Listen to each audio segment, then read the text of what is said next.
Hey, I'm Paul Hildreth, the Safety and Security Director for the Fulton County School District. So if you're a safety and security director or any capacity of working with safety and security, and you're challenged with the role of having to make a decision with CENTEGIX or maybe one of the other vendors that are providing the wearable badge or those types of solutions, I would implore you to do your research, to really take a deep dive into the technologies, all of those things that are supported behind it, because at the end of the day, you're going to be the one responsible for it. You're going to have to keep the system running, and so you're going to want a vendor that will certainly stand up behind you the whole time, and with planning, implementation, with support.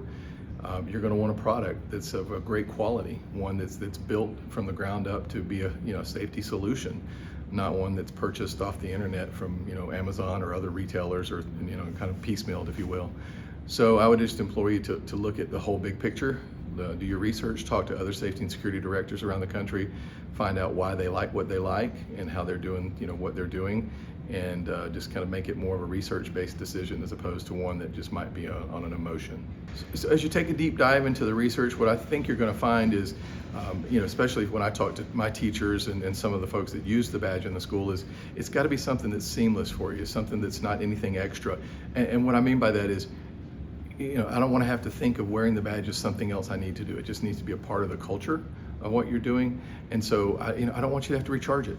That's a big thing for me right now, is if I have to have a teacher take the badge off and recharge it and plug it in, they're just going to forget to put it back on the next day. It's just not going to happen. It's not going to be a part of something that they do as a normal process. So as you do your research, look into, why CENTEGIX doesn't have to do that.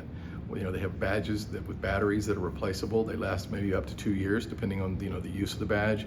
But that's a huge win for CENTEGIX as compared to one that you have to plug in, for example, on a nightly basis or a weekly basis. And what if you forget? And what if they leave it at home? It's plugged in at home. It doesn't come to school. If you're not wearing the badge, it's not going to matter. You don't have the safety around with you the whole time.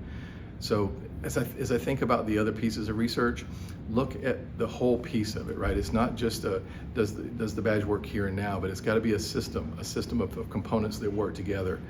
CENTEGIX has put together a great system of a strobe, an intercom announcement, the badge, and it wraps around the app, and all of those pieces work seamlessly together.